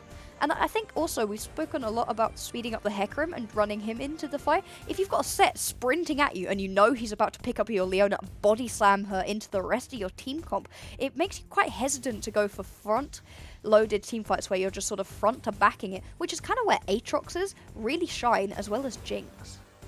Yeah, KCL do want to do a front to back style. They want to go into a team fight and say, well, we're going to go from the Braum right to the back line of the Zeri, and that's how we're going to win. We're going to wait for them to engage, use their tools, and then use our tools afterwards. Viego, Vex, Aatrox, Leona, all very capable at counter-engaging. It's just whether that execution will be there. And a big thing about these sorts of compositions is you tend to need to set up around objectives, around plays before the enemy team. Indeed, if you're setting up around objectives anytime sort of late for either of these compositions, really, you're going to be at a massive disadvantage. Jinx needs to be safe. Jinx is very immobile. Without the flash, especially, you get on top of a Jinx with a set, and the Jinx is going to have the worst possible time. But they have enough damage that is spread out that the set is going to have a hard time if they don't all stand on top of each other, really ruining everybody's day. Again, the Zillion bombs also want to be coming down onto multiple people. The fish are out of Braum too, and so I think this KCL lineup need to have enough vision that they can spread themselves out in team fights, and then they're going to be able to lay down the damage. And that is exactly what we'll see as we do start loading onto Summoner's Rift. Still a few moments, and as always, NUEL Varsity and NUEL in general, it's provided to us by our sponsors. These prizes and everything we put on for show here would not be possible without them. Intel 12th generation CPUs. Get one of those in your gaming PC if you haven't already. Take a look at that. And of course, Amazon Prime student discount. That's also a nice little thing to look at. Check out the NUEL website for more information on that one. Yeah, the good sponsors making us, be able to show you guys some fantastic League of Legends, and I'm really excited for this game. KCL have to keep winning. If they lose any games at this point in time, they're basically locked out of playoffs. Whereas Deus Ex, they were in such a controlling position, have now fallen down. If they want to keep themselves in the top end of the bracket, they have to pick themselves back up. One earlier today, both of these teams did. So will they be able to keep this winning streak going? And that is what we'll see. Currently onto the Rift here, a few seconds in. Oh, it's always interesting seeing skin selection and seeing exactly what teams decide to do because emote game is emote game is a big part of League. It really is, and we've got some very, very nice skins coming out. I really like the Jinx skin especially. Yeah, and the first Drake is actually a Hex deck. That's quite interesting. Would have liked to see a Hex deck sold potentially as a win con, but that is a really good individual Drake, and we'll see whether each of the teams decide to play for that.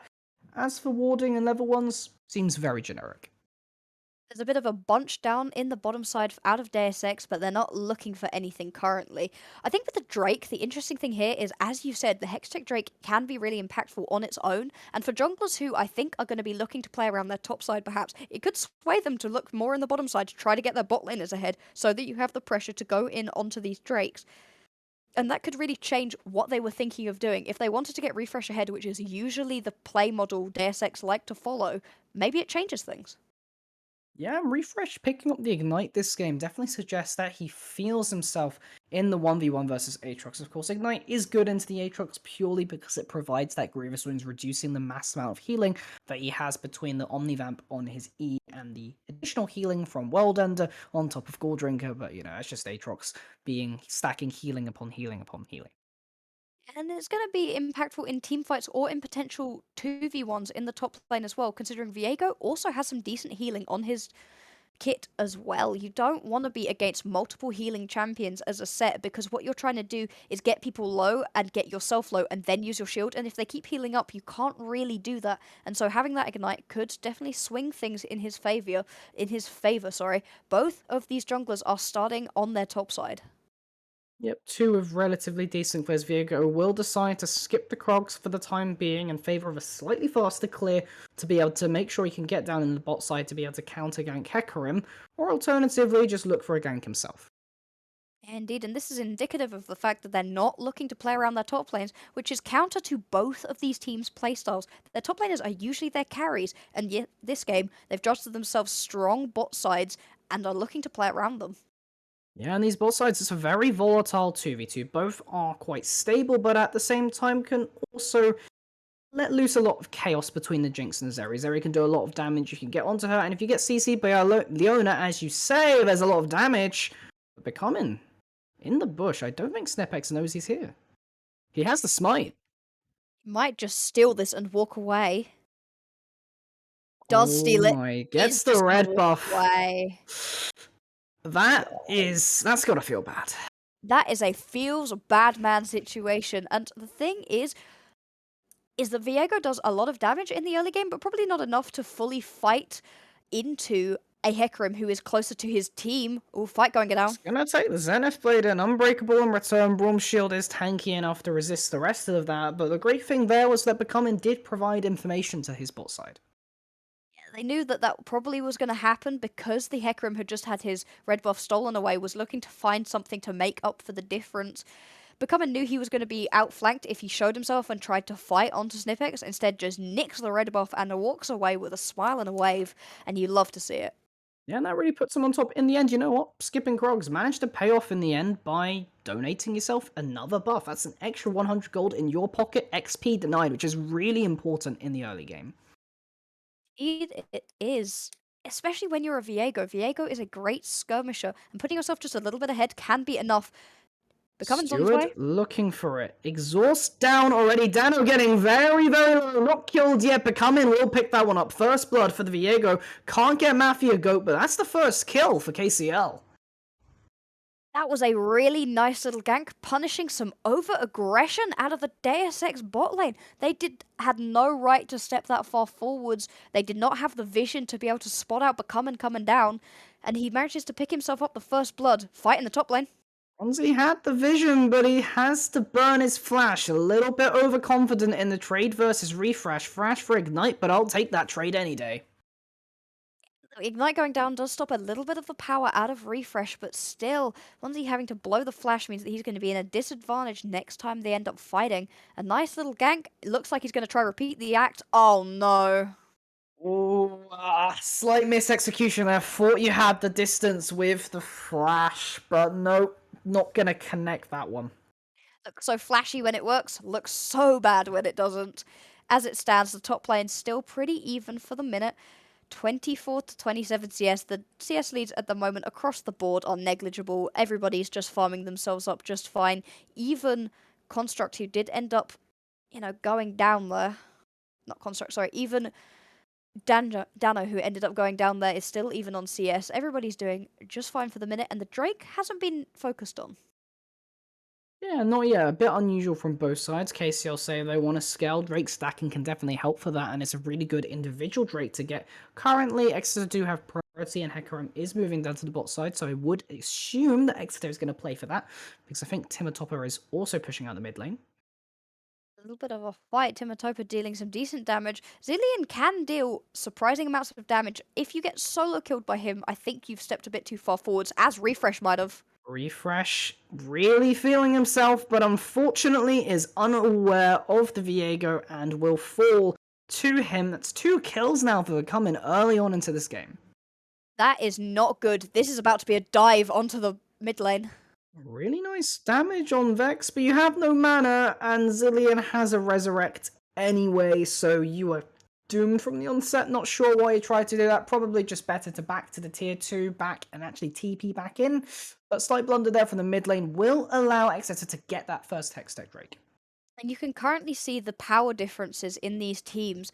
Right now, KCL are actually playing the map pretty well top and bottom side. However, DSX are in control of the middle lane, and this is allowing them priority access down onto the Drake.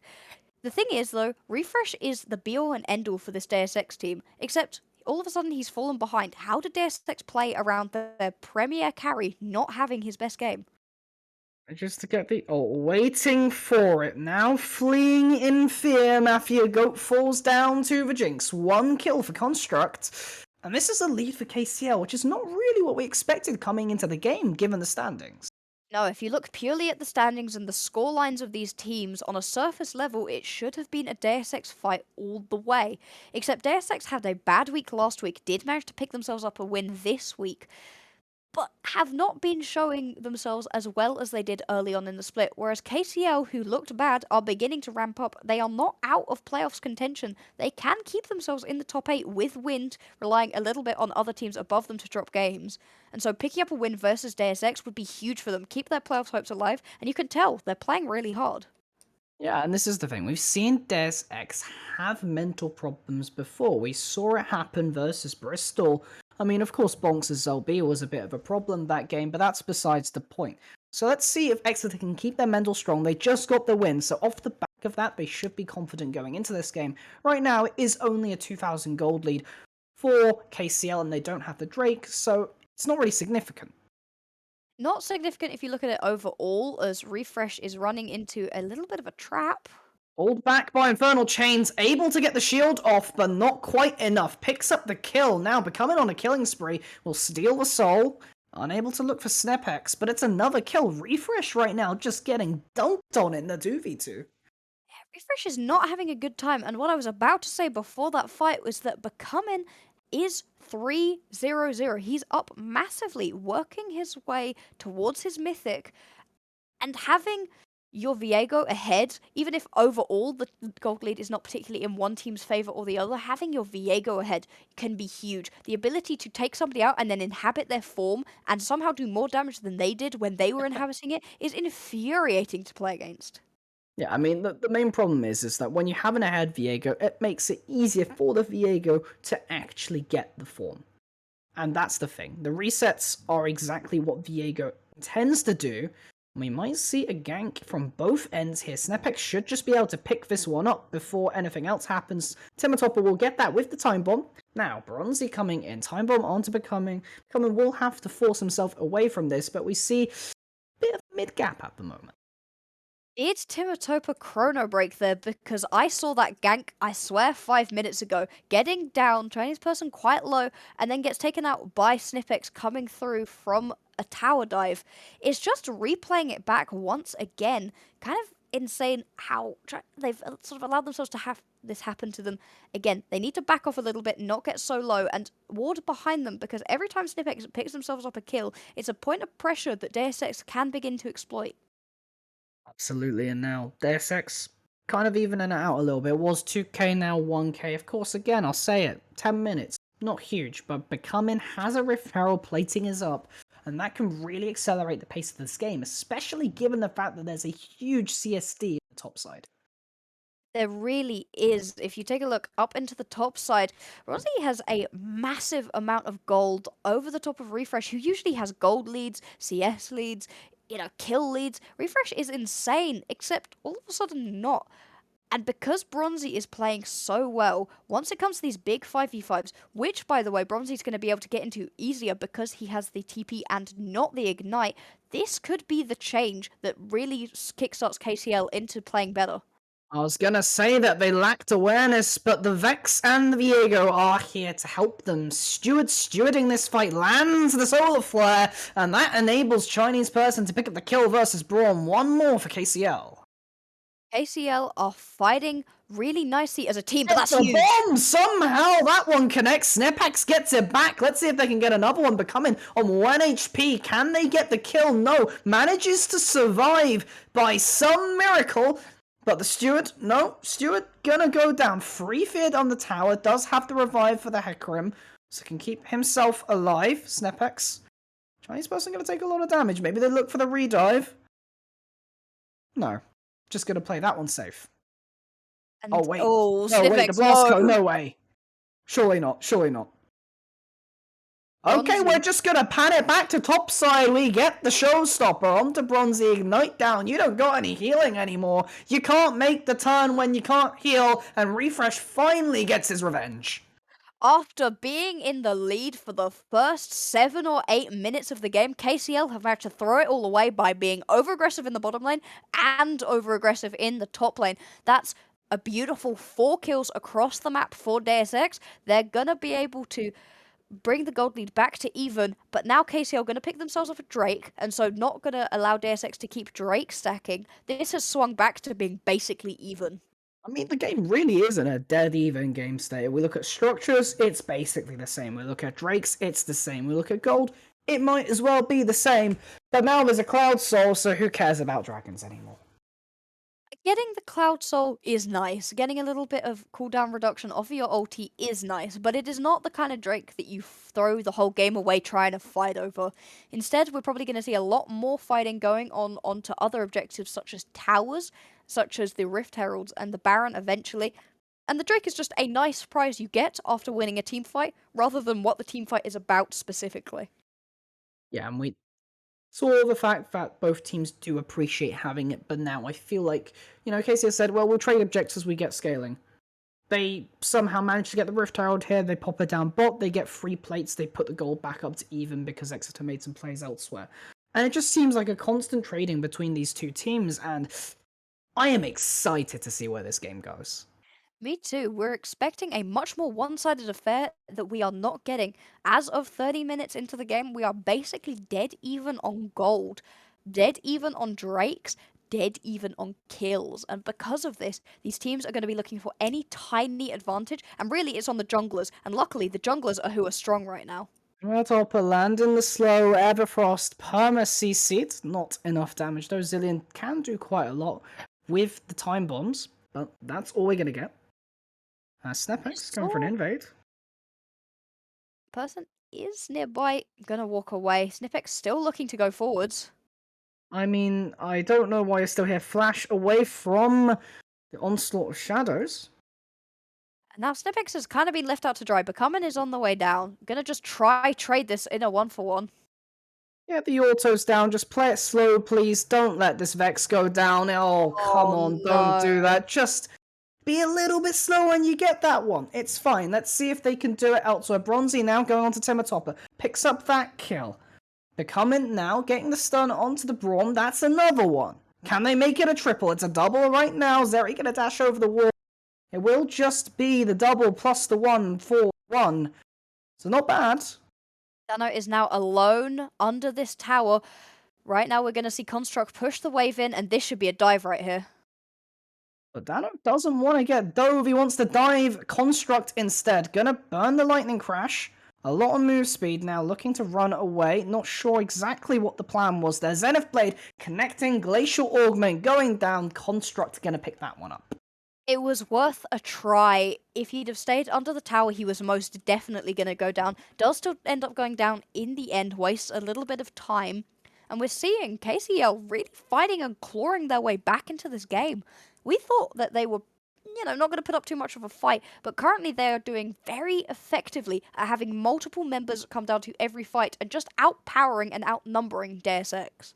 I suppose at the end of the day, standings are only so good of a metric to decide things based off of, because at the end of the day, well, there are other factors going on within a team. Maybe you have a sub 1 week, maybe someone's not feeling so well, that can affect performance. Maybe it's just the fact that, okay, Exeter might have something internal going on. Maybe KCL have had the same thing and now they're doing better because it's been resolved. These are all things worth consideration, but I'm just happy that we have a really even and competitive game. We do. Refreshed and Becoming gonna fight over this Herald. Do have other members Has on a their way lot in. of all potential. Construct feared away. However, Refresh has the ability to make a flank here. Vex, really nice flee. Refresh unable to get that one, but now Steward will be the sacrificial lamb for Exeter. Bronzy going back in, lands Infernal Chains, Vex on the dive, they get one, but it's resurrected. Can they get him again? Refresh now gonna go down for real. Snepex is the target to be focused. Construct gonna go down to the time bombs over the wall, but Snepex in the middle of 3 people unable to do it all. really even 3 for 3. Actually, no, 3 for 2, pardon me, but it might end up being a 3 for 3 as I say that. Dano looking for Bronzy. Not Playing quite there, but the beautifully. Zeri still has the move speed. Oh no, ends up stepping too far forwards, misses an auto attack. That's the issue with being able to miss your auto attack, and it is going to end up being a delayed ace for the side of KCL. They're pushing down onto this middle lane, and you're just seeing the way that their team composition is better at fighting. Becoming specifically is able to constantly pick up new forms and deal insane amounts of damage. That was one of the most elongated team fights I've ever watched.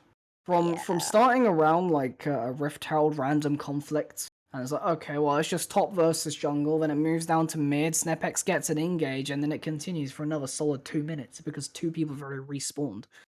And we might well get a little bit more fighting as currently Deus Ex trying to get themselves this Cloud Drake on the way down is becoming. I think that Deus Ex have more members here and should be able to pick this one up cleanly. Are any members going to get themselves called out though? Yeah, no, just leave it alone. It's fine. It's Cloud. Doesn't matter. You got a pretty decent fight beforehand. You might as well just wait for the gold. Get your farm. That's probably more valuable than getting the Drake in this situation, given that you don't have any setup and your team really wants to set up.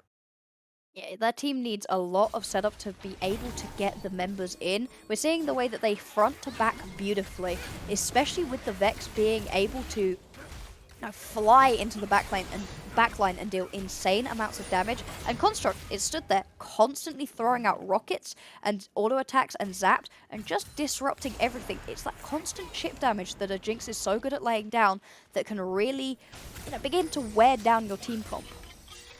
I mean, once again, it almost happened for a second there as we were like, well, apparently the top river is just the battlefield of choice this game because the Rift Herald's getting started up again. But that Rift Herald will actually despawn not too long if the team doesn't decide to go for it, pardon me there. But second Herald, it doesn't actually cash in plating. Normally this is used to open up something like a mid lane or maybe create a long lane in the top side if you want to be able to split push. But I think both teams should just be leaving it alone. Yeah, we'd expect split pushing to happen more out of Refresh. Has picked up the Hull Breaker, so is not looking to join his team. We also expected that from the fact that he did not take himself the teleport. However, if he is picking up, towers and pressure, it's great. But if your whole rest of your team dies, it's all for naught. And this is what you have to consider. There's a lot of variables, and one of those is becoming sitting in this bush as Snepax decides to go for this trade. TP from Chinese person, but I don't know if that was necessary. Does have the ult available. Actually connects that one, and I think that converts into a kill. Snepax getting a shield from the Guardian of Mafia Goat, but Chinese person will still get the kill in the end. Refresh now locked up by Infernal Chains, will not be dragged back. And I speak about the Rift Herald. I mean, this is gonna despawn, surely. They do not have enough time to pick it up. They are wasting their time by standing here, unless they're looking for a 20-minute Baron, and they are. They've started this. This is a little bit of a burger flip if I've ever seen one. Spotted out by the blue ward, but it's only 3 people right now within proximity. Let's see if Exeter can do anything. Dump into the pit, followed up by Glacial Fisher. Bronzy immediately going to go into the backline on the Zeri, but Alphar's getting a little bit low. It's getting dicey. They will secure the Baron. No one having gone down just yet. Somehow Stewart survived, and it's actually just 3. That was the ballsiest play I have seen. Okay, then. Diving in. I mean, this is not worth. This was not worth. Becoming, I don't know what you thought you were gonna do there with that, but that was not the right decision. And now you decide to go back in the mid lane, and Exeter might have just got their window back in. Chinese person picking up 1 again. Gonna pop the Zhonya's, goes down to Zilean eventually, but I'm not sure what was going on with the Baron. They ended up losing 3 members. Still have 2 active though, and Timatopo are taking a lot of damage going into the Zilean ulti. I don't know, giving over those shutdowns was certainly bad, but also they have picked themselves up a Baron onto 2 members and did end up getting that mid lane tower as well. This could be worth. Yeah, of course you just have to feel that. Well, you literally didn't lose anybody from the Baron. It was 1 kill, and you have a shutdown on Viego who also has a Baron buff. I feel you just take the reset there, go back to lanes and start pushing out as a team. rather than chasing the kill. Viego's strong, very strong, especially with the amount of kills and the items that he's picked up for himself. However, diving between the tier 1 and tier 2 when it's still up and the rest of your team is only just about catching a minion wave that was under your tower is not the smartest play in the world. Becomen ends up paying for it with his life, giving a massive amount of gold over to Deus Ex. However, KCL do pick themselves up a Baron, are going to be able to push even more effectively as if they needed that with a Jinx on their team. And so, it's a little bit of a back and forth. It's just unfortunate because it could have been so good. And we just keep seeing fighting. Apparently they just want to keep giving blood for the blood god. Bronzy going to be in the middle of it all, healing up right now. Suppressed for a little bit. Refresh having dealt a lot of damage to this Aatrox. Aatrox will likely go down, but no.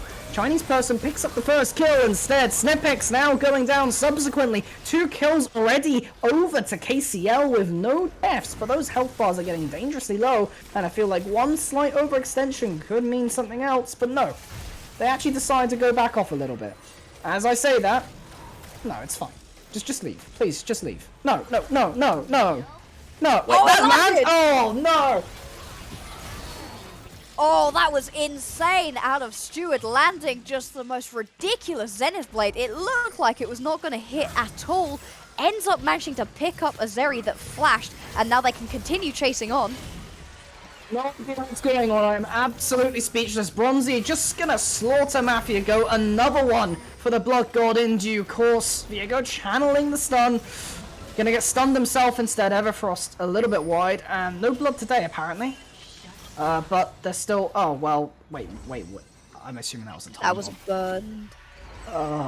Wait, no. There's no way. There's no way Bronzy dies here. Surely not. Wait. Okay, Gore Drinker healing, World Ender providing that little boost, currently resurrecting from his own Chrono Break. Getting a feared up Unstoppable coming through, but Bronzy will get the shutdown on Zillion. See if Mafia Goat could stay alive. I don't think so. That's an Aatrox. You're a Braum, you don't really deal very much damage. Going down, that's a double. Snipex now, let's see if he can get out of this one. Not sure why you engaged this in the first place. Pulled back, that's a triple. Can they make it a quadra? I think Zeri's a little bit too quick, but apparently KCL just want to look for everything anyway. This fight started around the last Cloud Dragon, and it's still going. They have been fighting non-stop. Refresh is, trying to push in the mid lane as KCL pick themselves up a Drake. This is just blood for the Blood God, never-endingly. Refresh should be able to get away here. Maybe finally these teams will decide to stop face-rolling on their keyboards and just butting heads at all times. Deus Ex are doing their best impressions of lemmings over a cliff, just following each other one by one as they keep respawning, happily doing a little dance into either the Vex or the Viego to just sacrifice themselves, and just constant kills. This is insane. I honestly don't even know what's going on, but the thing is, it's 25 minutes. Yes, KCL the gold lead, but it's actually a surprisingly even game state despite that, because KCL are actually somewhat behind in structures. If we look at mid, they only have the inner defending their inhibitor, whereas, well, Exeter still have that tier 2. Yeah, you're a bit down in gold, but you're doing okay on structures, you're even on Drakes, and I think your gold is still where it needs to be. Yeah, Deus Ex still have themselves a tier 1, in terms of structures and map pressure, KCL are suffering quite badly from the fact that their team composition is very short-ranged, whereas there is more power defending ability, especially the Zillion and obviously the Zeri, being able to farm up effectively underneath a tower. KCL have to get right under a tower other than with the Jinx in order to hit it down, and so they're losing out on map pressure, and because of that, Deus Ex get better fight opportunity. Still though, it's going slightly in the favour of KCL every single time, and the later this game goes, the more I favour their composition over the Deus Ex one. Yeah, what I would like to see leveraged is the set with the Hull Breaker. Let's just take a quick look at the gold though. Right now, most gold in the game is actually somehow in the Zillion's pockets. And what that means is more playmaking for the time bombs and more speed for Snipex. I mean, the Zillion, we expected him to be supporting, and of course he is supportive, but he also does a huge amount of damage with these bombs. He's been just melting people down, landing the second one with the stun, and also chunking out somebody to half health, allows either Snipex or Refresh to jump in and deal a lot of damage. We've seen specifically the Jinx fall foul to that a couple of times, being in unfortunate positions. And I don't know if these teams are going to stop right now with the Baron back up again. I mean, it feels like we've just fought non-stop since the last Baron, and it's respawned now, so they're going to begin to fight again? Well, Matthew Goat apparently doesn't want to, immediately flashing away from Aatrox. Now, you should be able to dash over this wall. You have Umbral Dash. Okay, well, you just go around it. That's absolutely fine. I'm glad to see that happening, but here's the thing. Refresh has a Hull Breaker. He's splitting these lanes, and this is something Refresh can do. Might not have won in the 1 versus 1, but he's definitely putting out map pressure. He knows that he's going to die right here if he sticks around. Probably going to take them for a long little clown chase. If he gets any damage onto him, yeah, he is going to go down either to a kill or just run his way out through all of the towers available, popping the ultimate as well. He's taken a lot of map pressure off. Let's see what the rest of his team can do about it. Yeah, it goes down to Bronzy in the end, but this just stalled the entire game out. What was KCL trying to do in mid? Well, they're trying to look for a play in mid, but they recognize, well, the set's a bit of a problem. We have to devote Bronzy to stopping that one, and the play just falls off, basically.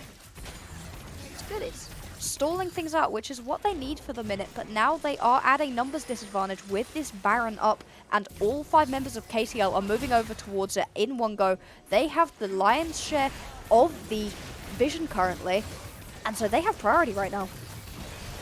Well, let's see what Exeter can do. There is no respawn on Refresh in time for this one. He has no TP neither, so they're just gonna let it go. This is the second Baron that KCL have managed to pick themselves up basically uncontested. This time they do the sensible thing of pressing that B button and going away. They're not going to throw away some extra Baron buffs, and now they can reset onto the map, go fight for this Drake if they want to, or ignore the Drake, allow Deus Ex to move onto it, and push out your lanes. Yeah, these side lanes are going to be increasingly important here. Exeter have a constant pressure on them, but Baron is going to relieve that for a little bit. If you can make these lanes a little bit longer, it will definitely help you relieve the push coming from Exeter's side. So currently, still the same amount of gold, approximately 4,000 in favor of KCL. They do have even Drakes, and it just depends on how much they could do with this Baron. What would you like to see KCL do with it? I'd like them to push through this top lane. There's a ton of standing gold. As we talk, Refresh getting caught out should just go down, does just go down. The mid lane's just a lane of choice. Everyone wants to be in mid. Bashing down Dano a little bit, but apparently Bronzy's going to be the one taking the bashing instead. Shut down by Zilean. Becoming gets one on the side. Currently resurrecting is Zilean as well. Timur Topper gonna go down eventually. Does have the chase from the Jinx. Has to get excited move speed. Manages to land the zap. Almost dying to Zeri there. I want to know how much health that was. 18 points. That would have been low. That would have been like something like 9 or 10 HP. But I think off the back of that one, KCL just ends the game. Yeah, I said they should go into the top lane, play it slow. KCL said they'd like to play it slow, and they lied. They're just going to push this one through. They have a Baron buff. They have a Jinx who is getting excited. And let's see if Refresh can fight the game away. Well, one goes down. Construct is no longer alive. You just got to hit the Nexus, and I think you have just about enough damage. Stewart will finish it off, and KCL gets the upset versus Exeter. Wow, Deus Ex have fallen down from their incredibly high position coming into the games 2 weeks ago. This week, they've gone 1-1. Last week, they went 0-2. And KCL, who were sitting down at the bottom of the standings, we kind of counted them out. No, they are in it. They have enough weeks left that they can fight their way back up. And should any of those teams at the bottom of the top 8 begin to lose out, they could fall down to this team. I honestly don't know what was going on. That game was something else to watch. That's all I can say. I want to know how many continuous minutes of random team fighting we had from the Rift Herald play to the Cloud Drake to the Cloud Drake again, and then going back down mid. It was just a Nayram afterwards, and pure chaos. Pure chaos. It is so rare to see a fight start at a Drake and see a fight continue at the next Drake, and yet it just kept rolling through and through and through. Just insane, and I love it. And this has some really interesting implications on the standings. Yeah, absolutely. KCL picking this win is massive for them. They want to climb up, and that's exactly what they've done today. They pick up 2 wins from, if I'm not mistaken, previously they're at 3. So not looking great there initially, but two now. You got two more potential wins next week, and that might just be enough to tip the scales in your favor. Yeah, being 4-5 is not exactly what you want to be. You'd like to be much further up the standings, but they are now in a nice enough spot that they can fight their way into the top 8. The top 8 continue on to playoffs. The top 8 also pick themselves up the prizes and are not booted down into the lower tournament. And so those top 8 is incredibly important. Obviously, if you're KCL, you're not currently fighting for the top, but once you hit playoffs, anything can happen. Teams play entirely differently in best of 3. And so if they are able to get themselves there, they can definitely make some damage, and I like the way they're playing right now. Yeah, there's a lot of unique stuff. They've pulled out the Yasuo bot side, this Viego, Aatrox, Vex counter skirmishy thing. Apparently just fight 24/7 and that somehow converts into you winning the game. I mean, I guess that's a fine strategy when you think about it. But if we look at what KCL have for their matchups next round, they have the Starry Stags, who have forfeited twice this week, so I imagine that they aren't in a good spot potentially forfeiting next week as well. And then UoM T1 as well, who we did see earlier falter a little bit towards Bristol.